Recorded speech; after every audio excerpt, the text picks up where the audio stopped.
قریب تشریف لے آئے۔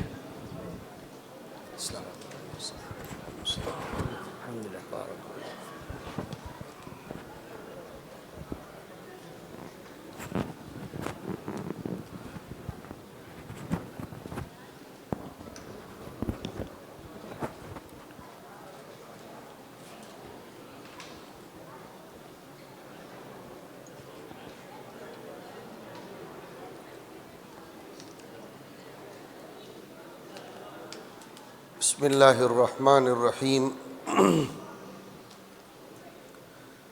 الحمد للہ وحدہ والصلاة والسلام علی من لا نبی بعدہ وعلی آلہ واصحابہ الذین اوفوا عہدہ اما بعد فاعوذ باللہ من الشیطان الرجیم بسم اللہ الرحمن الرحیم وَإِذْ قَالَ إِبْرَاهِيمُ رَبِّ اجْعَلْ هَذَا الْبَلَدَ آمِنًا وَاجْنُبْنِي وَبَنِيَّ أَن نَّعْبُدَ الْأَصْنَامَ وَقَالَ تَعَالَى بَعْدَ ذَلِكَ رَبَّنَا إِنِّي أَسْكَنْتُ مِنْ ذُرِّيَّتِي بِوَادٍ غَيْرِ ذِي زَرْعٍ عِندَ بَيْتِكَ الْمُحَرَّمِ رَبَّنَا لِيُقِيمُوا الصَّلَاةَ صدق اللہ مولانا العظیم۔ معزز علماء کرام، بزرگوں اور دوستوں، قرآن کریم کو اس کے سبجیکٹس کے اعتبار سے اور اس کے مضامین کے اعتبار سے الگ الگ طریقے سے لوگوں نے اپنے اپنے چشمے لگا کر تقسیم کیا ہے اور ڈیوائیڈ کیا ہے۔ چنانچہ اکثر و بیشتر بزرگان دین فرماتے ہیں کہ پورے قرآن کریم کا خلاصہ 3 چیزوں میں ہے۔ یا تو قرآن کریم میں عقائد کا بیان ہے، یا قرآن کریم میں لا اور قوانین اسلامی احکام کا بیان ہے۔ نمبر 3، حضرات انبیاء علیہم الصلاۃ کے واقعات، ان کے قصے اور ان کی قوموں میں سے ماننے والوں کا بھی اور نہ ماننے والوں کا بھی تذکرہ ہے۔ یہ 3 چیزیں قرآن کریم کا خلاصہ ہے: عقائد، احکام اور قصے۔ ان قصوں میں سے بھی زیادہ تر قرآن کریم نے حضرت آدم علیہ السلام کا قصہ بیان فرمایا ہے۔ بار بار حضرت آدم علیہ السلام کا تذکرہ ہے۔ پہلے پارے کے 4 رکوع سے شروع ہوتا ہے، پھر جا بجا اس کا تذکرہ قرآن کریم کرتا ہے۔ اس کی وجہ یہ ہے کہ پوری دنیا کے انسانوں کا تعلق باپ ہونے کی حیثیت سے حضرت آدم علیہ السلام کے ساتھ ہے۔ چاہے وہ مسلمانوں کے گھر میں پیدا ہوں، چاہے غیر مسلموں کے گھر میں پیدا ہوں، لیکن سارے کے سارے انسانوں کا تعلق حضرت آدم علیہ السلام سے۔ تو حضرت آدم علیہ السلام کے واقعے میں انسان کو اس کی اصلیت یاد دلائی گئی ہے، اور پھر اس کو یہ سمجھایا گیا ہے کہ پہلے ہی دن سے تیرا دشمن شیطان کی شکل میں تجھے پچھاڑنے کے لیے کوشش کرتا رہا اور قیامت تک وہ کرتا رہے گا۔ پھر اس میں یہ بھی سمجھایا گیا کہ شیطان کو اللہ تبارک و تعالیٰ کے یہاں سے، جب کہ وہ بہت بڑا عبادت گزار تھا، ساری نفلیں، ساری عبادتیں، ساری تلاوتیں، سارے تقرب کے کام کرتا تھا، لیکن پراؤڈ اور تکبر اس کو لے ڈوبا۔ اب یہاں ایک بات سمجھیے، قرآن کریم کی عادت صرف قصے بیان کر کے ٹائم پاس کرنا نہیں ہوتا، بلکہ قیامت تک آنے والے وہ تمام انسان جو قرآن کریم کی تلاوت کرتے ہیں اور کرتے رہیں گے، ان کو سبق دینا ہوتا ہے۔ اسی لیے سورہ یوسف کے اخیر میں فرمایا کہ لقد کان فی قصصہم عبرۃ لأولی الالباب. قصے بیان کرنے کا ایک مقصد تو یہ ہے قرآن کا، اس کو اچھی طرح ہمیں اتنا تو معلوم ہونا چاہیے کہ قرآن کریم کیا ہے، شارٹ بریف میں ہمیں اتنا پتہ ہونا چاہیے. تو قصوں میں عبرت ہے، سبق ہے، لیکن یہ سبق انہی لوگوں کو ملتا ہے جو اپنی عقل کو استعمال کرتے ہیں، جو گہرائی میں جا کر سوچتے ہیں، غور کرتے ہیں. تو ایک چیز آج ہم آپ کو یہ کہہ کر جانا چاہیں گے کہ آپ دنیا میں کوئی بھی سٹوری پڑھیں یا کوئی بھی سٹوری سنیں یا اپنے گھروں میں اپنی اولاد کے سامنے کبھی کوئی قصہ یا سٹوری بیان کریں تو اس کے بعد اس سٹوری سے اور اس واقعے سے کیا سبق ملتا ہے، کیا درس ملتا ہے، وہ ضرور ذکر کرنا چاہیے تاکہ قصہ صرف قصہ بن کر نہ رہ جائے اور وہ ٹائم پاس کرنے کا ذریعہ نہ بن جائے. تو ایک تو قصے بیان کرنے کا مقصد یہ ہے عبرۃ لأولی الالباب. دوسری ایک آیت میں حق تعالی شانہ نے قصے بیان کرنے کا ایک زوردار مقصد بیان فرمایا کہ وَكُلًّا نَقُصُّ عَلَيْكَ مِنْ أَنْبَاءِ الرُّسُلِ مَا نُثَبِّتُ بِهِ فُؤَادَكَ. ماشاء اللہ، بہت عجیب آیت ہے یہ کہ دیکھو نبی علیہ السلام، ہم دیکھ رہے ہیں آسمان پر بیٹھے بیٹھے آپ کا دل روزانہ ٹوٹ رہا ہے، آپ کی دل شکنی ہو رہی ہے. مشرکین مکہ آپ کو ستا رہے ہیں، مدینہ منورہ آنے کے بعد منافقین آپ کو ستا رہے ہیں، اور نہ جانے کن کن لوگوں کی طرف سے آپ کے اوپر بلیم، الزامات، بہتان اور آپ کے راستے میں رکاوٹیں ڈالنا، social boycott, economical boycott, political boycott, یہ سب آپ کے لیے ہو رہا ہے.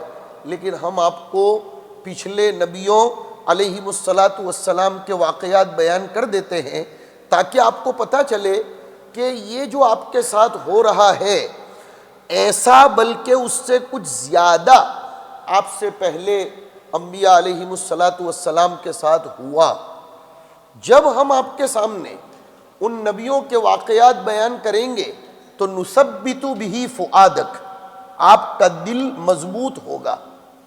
آدمی اگر کسی ہاسپٹل میں اپنے آپ کو ہی اکیلا پیشنٹ دیکھے، دائیں بائیں کوئی بیڈ نہ ہو، وہ اکیلا ہی سویا ہوا ہو اور پورا ہاسپٹل خالی ہو، تو آدھا تو آدمی وہیں مر جاتا ہے، بھلے وہ تھوڑا سا بیمار ہو، لیکن اکیلا پن یہ اس کو ختم کر دیتا ہے. لیکن جب وہ اپنی بیماری میں، اپنی تکلیف میں دوسروں کو بھی شریک دیکھتا ہے اور دوسروں کے بارے میں یہ دیکھتا ہے کہ میرا تو صرف انگوٹھا کٹا ہوا ہے، میرے پڑوس میں جس کا بیڈ ہے اس کا تو پیر کٹا ہوا ہے، اور اس کے پڑوس میں جس کا بیڈ ہے اس کے تو دونوں پیر کٹے ہوئے، اس کے پڑوس میں جس کا بیڈ ہے اس کی تو ہارٹ سرجری ہوئی ہے. تو آدمی کو اللہ تبارک و تعالیٰ کا شکر ادا کرنے کی توفیق ہوتی ہے، اس کے لیے غم کا، تکلیف کا، مصیبت کا جھیلنا اور برداشت کرنا آسان ہو جاتا ہے. یہ طریقہ ہے، ایک طریقہ ہے اپنی اولاد کی، اپنے والدین کی، اپنے گھروں کے لوگوں کی یہ تربیت کرنی چاہیے کہ اگر کبھی وہ یہ شکایت کریں کہ پاپا اتنی مدت ہو گئی اس کنٹری میں آتے ہوئے، ابھی ہمارے پاس 2 ہی بیڈ روم اور ایک ہال کا مکان ہے، کب ہمارے پاس اس سے زیادہ بڑا مکان آئے گا، تو اس وقت ہم بڑے بڑوں کے مکانات نہ دکھائیں بلکہ اس سے نیچے کے درجے کے لوگوں کے مکان دکھائیں اور ان کو سمجھائیں. حدیث شریف میں ایک دعا ملتی ہے، یاد آیا، ہم لوگ صرف ایک ہی دعا جانتے ہیں کہ سوتے وقت حضور صلی اللہ علیہ وسلم اللہم بسمک اموت و احیا پڑھتے تھے. نہیں، حضور یہ دعا تو پڑھتے تھے، لیکن حضور سے اس کے علاوہ بھی کئی لاٹ آف دعاز، ڈفرنٹ کائنڈس آف دعاز، مینی دعاز حضور اکرم صلی اللہ علیہ وسلم سے نیریٹڈ ہیں، ثابت ہیں. ان میں سے ایک دعا حضور نے عجیب دعا حضور نے فرمائی کہ جب حضور بستر پر لیٹتے تھے تو کہتے تھے اے اللہ تیرا احسان ہے کہ تو نے مجھے بیڈ دیا، تو نے مجھے گدا دیا، تو نے مجھے تکیہ دیا۔ آگے کے الفاظ سناؤں، فَكَم مِّمَّن لَا كَافِيَ لَهُ وَلَا مُؤْوِيَ۔ اے اللہ دنیا میں کئی لوگ ایسے ہیں جن کو سر ڈھانکنے کے لیے کوئی چیز نہیں ہے۔ آپ دیکھتے ہوں گے، یہ انڈیا پاکستان آنا جانا رہتا ہوگا تو آپ دیکھتے ہوں گے کئی لوگ اوور فلائی اور برج کے نیچے پوری پوری رات گزار دیتے ہیں، ہاں پلیٹ فارم پر رات گزار دیتے ہیں۔ بلکہ میں نے سنا 2-4 دن پہلے امریکہ میں ایک رشتہ دار سے بات ہو رہی تھی، وہ کہہ رہے تھے کہ ہمارے یہاں بھی جو لوگ اوور اسٹے کر جاتے ہیں اور ان کو پھر وہ ریفیوجیز میں جگہ نہیں ملتی اور قانونی طور پر ان کو کوئی حق نہیں ملتا، تو وہ بھی فٹ پاتھ پر اور نہ جانے کیسی کیسی جگہوں پر اپنا وقت اور اپنی راتیں گزار لیتے ہیں۔ سگنل لائٹ پر تو آپ دیکھتے ہیں لوگ مانگنے والے کیسے کھڑے ہو جاتے ہیں۔ اپنی اولاد کو، اپنے بیوی بچوں کو اس طرح دکھاؤ، حضور کی دعاؤں میں غور کرو کہ فَكَم مِّمَّن لَا كَافِيَ لَهُ وَلَا مُؤْوِيَ۔ کتنے لوگ ایسے ہیں جن کی کوئی کفایت کرنے والا نہیں، جن کو کوئی پناہ دینے والا نہیں، جن کو کوئی آسرا دینے والا نہیں۔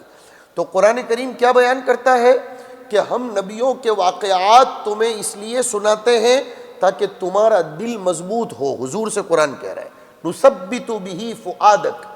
جب آپ پچھلے انبیاء علیہم الصلاۃ کے واقعات سنیں، جیسے ایک مثال محی السنہ حضرت مولانا شاہ ابرار الحق صاحب ہردوئی نور اللہ مرقدہ کے پاس ایک مرتبہ ایک جماعت گئی، اور وہ جماعت کے امیر صاحب نے حضرت مولانا کی خدمت میں یہ شکایت کی کہ حضرت ہم لوگ گشت میں ہر ہفتہ نکلتے ہیں اور فلاں ساتھی کی تشکیل کرتے ہیں، وہ نقد بھی نہیں آتا اور ارادے میں بھی نام نہیں لکھواتا، اور اس کو تو 8-10 ہفتے ہو گئے وہ مانتا ہی نہیں ہے۔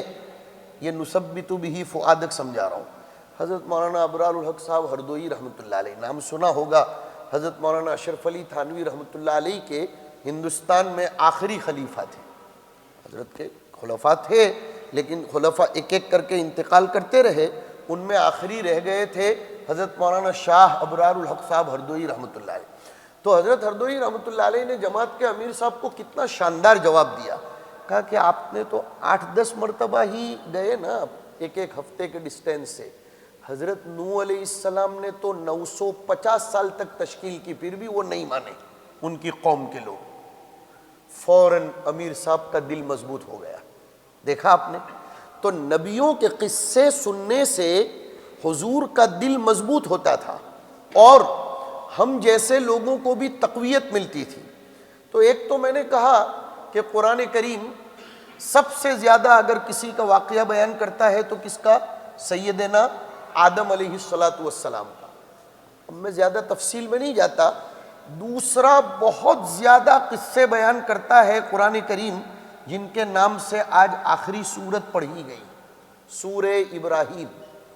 آج تراویح میں جو سورہ ابراہیم پڑھی گئی، باقاعدہ قرآن کریم سورہ مریم میں حضرت ابراہیم علیہ السلام کا تذکرہ کرنے کو کہہ رہا ہے، اور اسی لیے ہمارے یہاں مدارس اسلامیہ میں ذی الحجہ میں سیرت ابراہیمی کے نام کے جلسے ہوتے ہیں، اس آیت پر عمل کرتے ہوئے کہ وَذْكُرْ فِي الْكِتَابِ ابراہیم، کہ قرآن کریم میں ابراہیم علیہ السلام کا واقعہ خاص طور پر ذکر کرو۔ اب آج جو سورت پڑھی گئی اس میں اخیر سے پہلے والے رکوع میں عجیب اللہ تبارک و تعالیٰ نے ارشاد فرمایا ہے، مجھے اس میں سے 2-3 چیزیں آپ کو سنانی ہے، پھر بات ختم کر دیں گے۔ حضرت ابراہیم علیہ السلام کا واقعہ زیادہ تر قرآن کریم اس لیے بیان کرتا ہے کہ عرب کے مشرکوں کو حضرت ابراہیم کی طرف نسبت کرنے میں پراؤڈ فیل ہوتا تھا۔ وہ کہتے تھے ہم حضرت ابراہیم کی اولاد ہیں، اور واقعتاً حضرت ابراہیم کی اولاد تھی۔ حضرت ابراہیم علیہ السلام کے ایک بیٹے تو حضرت اسحاق علیہ السلام تھے، اور دوسرے حضرت اسماعیل علیہ السلام تھے۔ حضرت اسماعیل علیہ السلام کی شادی ہوئی وہیں مکۃ المکرمہ میں، اور پھر ان کی نسل پھیلتی چلی گئی، انہی میں سے جناب نبی اکرم صلی اللہ تعالی علیہ وآلہ وسلم تشریف لائے۔ تو وہ مشرکین عرب جو تھے، مکہ کے کافر یہ اپنی لنک حضرت ابراہیم علیہ السلام کی طرف جوڑتے تھے اور اس پر پراؤڈ کرتے تھے، اس میں اپنے آپ کے لیے اس کو عزت اور افتخار کا سامان سمجھتے تھے۔ اس لیے قرآن کریم بار بار حضرت ابراہیم علیہ السلام کو یاد دلاتا ہے کہ تمہارے باپ تو ایسے نہیں تھے، تمہارے باپ کا حال تو ایسا تھا، اور تمہارے باپ نے کعبۃ اللہ بنا کر اپنے بیوی اور بچے کو یہاں کیوں چھوڑا تھا۔ مجھے خوشی ہو رہی ہے اس بات کے کہنے میں کہ الحمدللہ حضرت ابراہیم علیہ السلام نے مکۃ المکرمہ میں اپنی بیوی اور بچے کو چھوڑتے وقت جو الفاظ کہے تھے، گجراتی لوگوں نے بھی تقریباً دنیا کے جس کونے میں بھی گئے اس کو زندہ رکھا ہے۔ میری فکر اس طرف چلی گئی، ابھی تراویح میں سمجھا رہا ہوں اس کو۔ حضرت ابراہیم علیہ السلام نے جب کعبۃ اللہ کو بنانے کے بعد اپنے بیوی بچوں کو وہاں چھوڑا تو پہلی دعا تو یہ فرمائی، رب اجعل ھذا البلد آمنا، کہ اللہ اس شہر کو پیسفل بنا، امن والا بنا۔ اس کے بعد پہلے پارے میں ہے کہ رب اجعل ھذا بلدا آمنا، وہ ایک علمی بحث ہے کہ ایک جگہ معرفہ ایک جگہ نکرہ ہے، وہ درس کی بات ہے، لیکن شہر کے امن والا ہونے کی دعا پہلے کی اور کھانے پینے کی دعا بعد میں کی۔ پتہ چلا کہ آدمی کے لیے انوائرمنٹ، ویدھر، سراؤنڈنگ ایریاز اور اس کے اطراف و جوانب کا ماحول پیسفل ہونا پہلے ضروری ہے۔ بغیر کھائے پیے آدمی 2-4 دن شاید گزار سکتا ہے، لیکن اطمینان نہ ہو، عافیت نہ ہو، امن نہ ہو تو آدمی 1 منٹ بھی نہیں گزار سکتا۔ ہمارے علماء نے عجیب بات لکھی ہے کہ حضرت ابراہیم علیہ السلام کی، ہمیں روزانہ حضرت ابراہیم کے لیے درود شریف پڑھنا چاہیے، ویسے نماز میں تو پڑھتے ہیں، اس کا نام ہی ہے درود ابراہیم۔ آج میں وہ بھی یاد دلاؤں گا کہ وہ حضرت ابراہیم والا درود نماز میں کیوں پڑھا جاتا ہے، کیوں اور کوئی درود نہیں پڑھا جاتا۔ حضرت ابراہیم علیہ السلام کی دعاؤں کی برکت سے مکہ مکرمہ پیسفل بن گیا۔ انہوں نے جو دعا کی تھی، رب اجعل ھذا البلد آمنا، اے میرے رب اس شہر کو امن والا بنا، اللہ تعالیٰ نے دعا قبول کر کے کیا فرمایا معلوم ہے؟ وَمَن دَخَلَهُ كَانَ آمِنًا۔ ماشاءاللہ کہ ابراہیم تیری دعا کیا، بس اب اس شہر میں جو بھی داخل ہوگا اس کو امن ملے گا۔ اب اگر کوئی یوں کہے جیسے آج رات سے ایک مسئلہ کھڑا ہوا ہے، آپ حضرات بھی سنتے ہوں گے، اس سے پہلے بھی ہوا کہ کبھی کبھی کعبۃ اللہ میں کرنٹ چھوڑا گیا، کبھی وہاں گولہ بارود بھی برسائے گئے، کبھی گولیاں بھی ماری گئیں۔ ہمارے حضرت علامہ ادریس کاندلوی رحمۃ اللہ علیہ نے اس کا ایک ہی سطر میں جواب دیا ہے کہ قانون خداوندی تو یہی ہے کہ ومن دخلہ کان آمنا، لیکن کوئی اپنی گجراتی میں کہتے گھوڑی نے لوئی کاڑے تو انہوں جوابدار ڈاکٹر تھوڑو چھے، تمہیں پوتے جوابدار۔ میرے خیال سے سبھی لوگ گجراتی سمجھتے ہوں گے کہ ایک آدمی بیٹھا ہوا ہے، اس کی اسکین ایک دم ہے ٹاپ نارمل اسکین ہے، لیکن بیٹھے بیٹھے ایسے کھجا ہی رہا ہے، ایسے کھجا رہا ہے تو اس کو خون نکلے گا، تو اس میں قصور کس کا ہے؟ حضرت نے لکھا ہے اپنے گھر کو اپنے ہاتھوں سے آگ لگا دینا، اس میں آسمانی نظام کو کوئی فرق نہیں پڑتا۔ آسمان نے تو یہ قانون بیان کر دیا کہ ومن دخلہ کان آمنا۔ اس کو اب میں ایک مثال کے ذریعے سمجھاؤں۔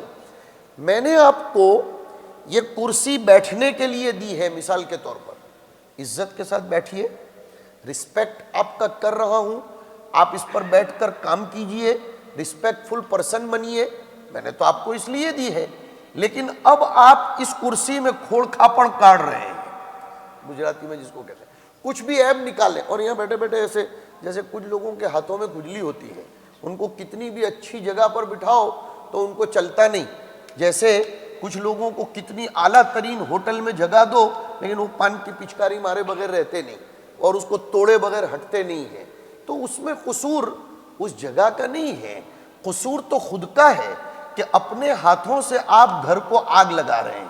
شاندار جواب دیا ہے۔ اور اس کے بعد پھر حضرت ابراہیم علیہ السلام نے دعا کی تھی، اے اللہ اس جگہ کے لوگوں کو ڈیفرنٹ کائنڈس آف فروٹس دینا۔ اب علماء نے بہت اچھی بات لکھی کہ وہ تو پہاڑی علاقہ تھا، پانی تو تھا نہیں، وہاں فروٹس کیسے آتے؟ کیا اللہ کا نظام ہے۔ محشی جلالین نے لکھا ہے بیت المقدس کے قریب سے زمین کے ایک ٹکڑے کو اٹھایا گیا، ہاں، اور اس کو کعبۃ اللہ کے قریب رہنے کے لیے حکم دیا گیا۔ سناؤں گا ابھی۔ جب وہ ٹکڑا بیت المقدس کے قریب سے اٹھایا گیا، ایک دم ٹاپ کلاس ٹکڑا تھا، لینڈ بہت اچھی، اور بیت المقدس جو لوگ گئے ہیں ماشاءاللہ انہوں نے دیکھا کہ اس کے بارے میں تو خود قرآن کریم نے کہا ہے التی بارکنا فیہا، کہ اس کے آزو بازو برکتیں ہی برکتیں ہیں، مختلف قسم کے پھل فروٹ وہاں اگتے ہیں۔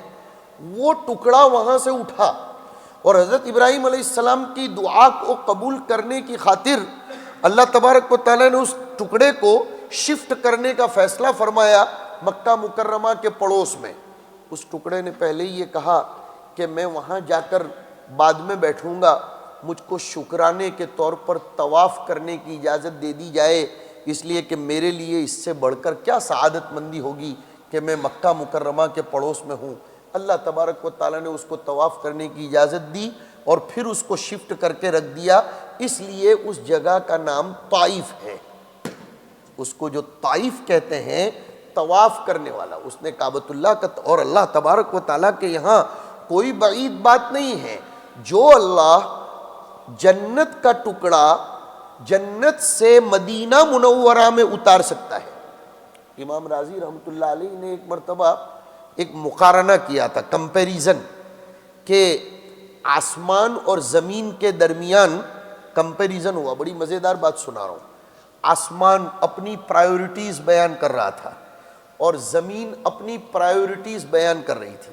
بیان کرتے کرتے زمین نے یہ کہا کہ تجھ میں سب کچھ ہے لیکن محمد کا مدینہ نہیں ہے، اور مجھ میں سب کچھ ہے مگر ساتھ میں محمد صلی اللہ علیہ وسلم کا مدینہ بھی ہے۔ تو آسمان نے کہا میرے اندر تو جنت بھی ہے، تو زمین نے کہا جنت تو میرے اندر بھی ہے، اس لیے کہ حضور نے فرمایا ما بین بیتی و منبری روضۃ من ریاض الجنہ، کہ میرے کمرے اور میرے منبر کے درمیان جنت کی کیاری ہے، جنت کا ٹکڑا ہے۔ اور جمہور محدثین کہتے ہیں کہ یہ حدیث اپنے معنی میں ہے، خاموخواہ اس کو ادھر ادھر لے جانے کی ضرورت نہیں، واقعتاً وہ جنت کا ٹکڑا ہے۔ اور اسی لیے بعض عارفین نے تو بڑی پتے کی بات لکھی، طبیعت جھومتی ہے، کہ جنت میں ایک مرتبہ جو گیا وہ کبھی بھی جنت سے نکالا نہیں جائے گا۔ اللہ پاک نے جس کو جنت کی کیاری میں جگہ نصیب فرمائی ایک آدھ مرتبہ جانے کی، نماز پڑھنے کی، انشاءاللہ اس کے لیے یہ بات کہی جا سکتی ہے باذن اللہ کہ اس کو کبھی جنت سے نہیں نکالا جائے گا۔ اللہ تبارک و تعالیٰ نے اس کا سلیکشن کر لیا، اس لیے کہ ظاہر اس کو ظاہر پر معمول کیا جائے گا۔ تو اب ہوا یہ کہ اللہ تعالیٰ نے حضرت ابراہیم علیہ السلام کی دعا قبول فرما لی، اور کیا فرمایا؟ اولم یروا انا جعلنا حرما آمنا یجبا الیہ ثمرات کل شیء رزقا من لدنا۔ آپ کے اسدا میں، موریسن میں، آئس لینڈ میں اور ٹیسکو وغیرہ میں بھی اتنے اعلیٰ قسم کے پھل فروٹ نہیں ملتے ہوں گے جتنے آپ کو مکہ مکرمہ میں ملیں گے۔ اور وہاں کے فروٹ کا ٹیسٹ، ریئل میں کہہ رہا ہوں، وہاں کے فروٹ کا ٹیسٹ، بلکہ اگر تانا یوگٹنی کڑھی بناؤ تو اس کا ٹیسٹ کچھ اور ہی ہوتا ہے جو یہاں میسر نہیں ہوتا۔ اس لیے کہ جگہ کے ساتھ رہنے کی بنیاد پر اور ذکر اللہ کی ضربیں، آیات کریمہ کا انوار اور اللہ کی طرف سے برسنے والی نورانیت، اس کا اثر زمین میں پکنے والی چیزوں پر بھی پڑتا ہے۔ جی ہاں، یہ ہمیں ماننا پڑے گا، یہ ماننا پڑے گا۔ اگر درود شریف پڑھتے پڑھتے کھانا پکایا گیا، اسی لیے ہم ایک مثال دیا کرتے ہیں کہ جماعت میں جب ہمارے ساتھی نکلتے ہیں اور اپنے ہاتھ سے کھانا پکاتے ہیں، بھلے کچا پکا کھانا پکے لیکن وہ اتنا ٹیسٹ فل ہوتا ہے اور اتنا جی بھر کے آدمی کھاتا ہے کہ وہ اپنے کیوں مسجد والے ماحول کی اس کو صحبت ملتی ہے۔ حضرت ابراہیم علیہ السلام نے کیا فرمایا کہ اے میرے اللہ، اس جگہ کو، اس شہر کو تو امن والا بنا، اور مجھ کو اور میری اولاد کو اس بات سے بچا کہ میں بت پرستی سے باز رہوں۔ دیکھو یہاں سے ایک سبق ملتا ہے کہ آدمی اپنی اولاد کے لیے ساری دعائیں بعد میں کرے، پہلی دعا یہ کرے کہ میری اولاد، اے اللہ میں تجھ سے دعا کرتا ہوں کہ شرک سے بچ جائے۔ ہم سب کے لیے ضروری ہے یہ دعا کرنا۔ یہ صرف حضرت ابراہیم کی بات نہیں ہے، حضرت ابراہیم کی اولاد میں چلتے ہیں۔ چلو، ام کنتم شہداء اذ حضر یعقوب الموت، حضرت یعقوب علیہ السلام حضرت ابراہیم علیہ السلام کے پوتے ہوتے تھے۔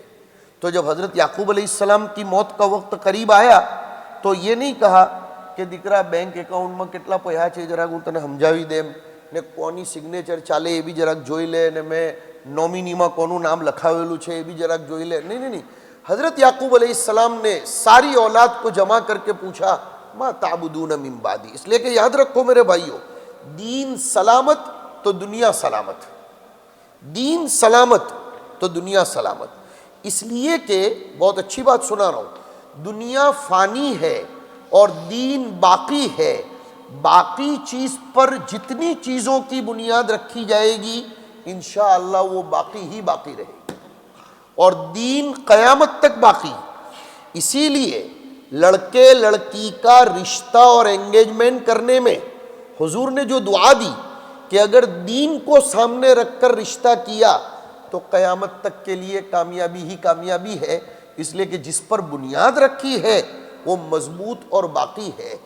تو حضرت یعقوب علیہ السلام نے پوچھا اپنی اولاد سے ما تعبدون من بعدی، تم میرے بعد کس کی عبادت کرو گے؟ اس کے بعد پھر جو دعا آئی ہے اس میں حضرت ابراہیم علیہ السلام فرماتے ہیں یہ آخری بات کہ ربنا انی اسکنت من ذریتی، اے اللہ میں نے میری اولاد ایک وادی میں، ایک ویلی میں چھوڑ دی ہے، میرا مقصد کمانا نہیں ہے، میرا مقصد لیقیموا الصلاۃ، تاکہ وہ تجھ کو خوش کرنے والے اعمال اور ان میں سب سے اہم ترین عمل نماز کی پابندی کریں۔ حضرت حکیم الاسلام قاری محمد طیب صاحب رحمۃ اللہ علیہ اسی لیے فرمایا کرتے تھے کہ گجراتیوں کی روزی میں برکت کا ایک بہت بڑا سبب یہ ہے کہ یہ لوگ جہاں بھی جاتے ہیں 4 چیزیں لے کر جاتے ہیں۔ حضرت نے فرمایا ایک پاپڑ سموسا اور ایک مسجد مدرسہ۔ دارالعلوم دیوبند کے محتمم حضرت قاری طیب صاحب رحمۃ، تو وہ ایک صاحب ہمیں کہنے لگے کہ حضرت نے کڑی کھچڑی کوئی نہیں کھوڑائی ہو اٹلے، ہاں، لیکن حضرت نے بہرحال یہ فرمایا کہ مسجد مدرسہ یہ حضرت ابراہیم علیہ السلام کی سنت ہے، اور اس کی وجہ معلوم ہے، میں آپ کو بتاؤں کہ یہ صفت کہاں سے آئی۔ سب سے زیادہ عربوں کے قافلے یہ گجرات میں بحر عرب کے واسطے سے آئے، بھروچ اور سورت وہ بحر عرب کے واسطے سے آئے، اور وہ عربوں میں جو مسجدیں بنانا، دین کو قائم کرنا، قرآن کریم کے ساتھ کا تعلق، یہ ان بیپاریوں کے ذریعے بھی آیا۔ پتہ چلا آدمی اپنی اولاد کو کہیں بھی بھیجے اس کو پہلی فکر یہ کرنی چاہیے کہ میری اولاد نماز کی پابند ہو۔ آج میں ہمارے ایک دوست کو دیکھ رہا تھا، عصر سے پہلے جب گلوسٹر سے نکل رہا تھا، انہوں نے اپنے بڑے بیٹے کو یہ کہا کہ میں نے کئی نہیں جو ہے میں نے نماز جو ہے تو وہ نماز پڑھو۔ مجھے بہت خوشی ہوئی کہ یہ حضرت ابراہیم علیہ السلام کی بات ہے کہ ربنا لیقیموا الصلاۃ۔ اب آگے کی بات دیکھیے کہ اللہ، بہت زوردار بات سنا رہا ہوں، بڑی خوشی ہوگی آپ کو کہ قرآن کتنی اچھی بات سمجھا رہا ہے۔ جو اولاد، جو جنریشن، جو قوم نماز کی پابند بن جاتی ہے تو آگے فرمایا فَجْعَلْ أَفْئِدَةً مِّنَ النَّاسِ تَهْوِي إِلَيْهِمْ، آٹومیٹک لوگوں کا رجحان، لوگوں کا میلان، لوگوں کا انٹینشن، لوگوں کا دھیان ایسے لوگوں کی طرف ہو جاتا ہے۔ ماشاءاللہ یہ دونوں میں جوڑ سمجھ میں آیا کہ ربنا لیقیموا الصلاۃ، اے میرے رب میں نے میری اولاد کو یہاں چھوڑا تاکہ وہ نماز قائم کریں، میں نے تو اتنا ہی مقصد رکھا ہے، اب تجھ سے درخواست ہے کہ تو لوگوں کے دلوں کو ان کی طرف موڑ دے۔ فَجْعَلْ أَفْئِدَةً مِّنَ النَّاسِ تَهْوِي إِلَيْهِمْ، آپ دیکھو پوری دنیا کے لوگ سمٹ کر ادھر کی طرف متوجہ ہوتے ہیں۔ یہ سورہ ابراہیم کا ایک چھوٹا سا واقعہ تھا، سورہ ابراہیم کا ایک چھوٹا سا سبق تھا، ورنہ حضرت ابراہیم علیہ السلام کے واقعے میں نہ جانے کتنے دروس اور عبر ہیں، لیکن لمبی تراویح پڑھنے کے بعد آپ لوگ بھی تھکے ہیں، میں اتنی ہی باتوں پر اکتفا کرتا ہوں۔ ہمیں اپنی اولاد اور اپنی نسل کے بارے میں ہمیشہ نمازی بنانے کی فکر کرنی چاہیے۔ انشاءاللہ آٹومیٹیکلی دنیا ان کی طرف متوجہ ہو جائے گی. اس لیے کہ جو خدا کا ہو جاتا ہے اللہ پوری دنیا کی طاقتوں کو اس کے لیے ہموار کر دیتے ہیں. یہ اچھی بات یاد آ گئی مجھے. اس لیے کہ نماز اگر آدمی پابند بن جائے گا گویا وہ خدا کا ہو گیا. اور حدیث شریف کے الفاظ ہیں من کان للہ کان اللہ لہ، کہ جو اللہ کے لیے اپنے آپ کو فارغ کر دیتا ہے اللہ اپنی ساری طاقتوں کو، اپنی ساری قدرت کو، اپنے سارے کارخانوں کو، اپنے سارے مناظر کو اور اپنے سارے اسباب و آلات کو اس کے لیے فارغ کر دیتا ہے. اس لیے ہمیں اس کا اہتمام کرنا چاہیے. حق تعالی شانہ ہم سب کو شرف قبول بخشے اور ہمیں اپنی بارگاہ کا مقرب بندہ بنائے. حضرت ابراہیم علیہ السلام کے واقعے کو بار بار ہمیں دہراتے رہنا چاہیے اور اس سے سبق لیتے رہنے چاہیے. وآخر دعوانا ان الحمد للہ رب العالمین. سبحان اللہ وبحمدہ سبحانک اللہم وبحمدک نشہد ان لا الہ الا انت نستغفرک ونتوب الیہ.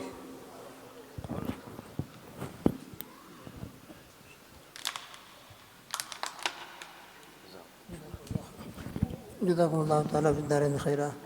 اللہ تعالیٰ خوب برکت نصیب فرمائے. جو قیمتی باتیں ہمارے سامنے آئی ہیں اللہ پاک ان پر عمل کی توفیق عطا فرمائے. نماز کے بارے میں جو بہت اہم باتیں ہمارے سامنے پیش کی گئی ہیں اللہ ہم تمام نمازیوں کو، نمازی بھائیوں کو کوشش کرے خود بھی نمازی بنے اور بچوں کو اپنے ساتھ مسجدوں میں لے کر آئیں اور تاکہ ان کا مسجد سے کنیکشن اور مسجد سے تعلق قائم ہو اور آئندہ کے لیے یہی بچے مسجدوں کو آباد کرنے والے ہوں گے.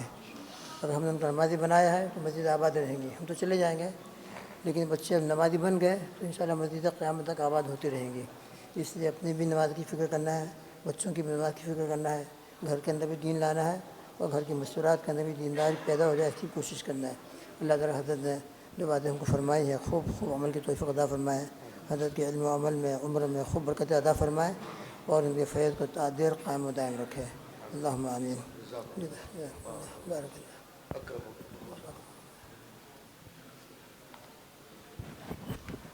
Bismillah ar-Rahman ar-Rahim. Full arrangements has been made, so all the brothers are kindly requested to make your way yourself to the madrasa hall, inshallah. Jazakallah.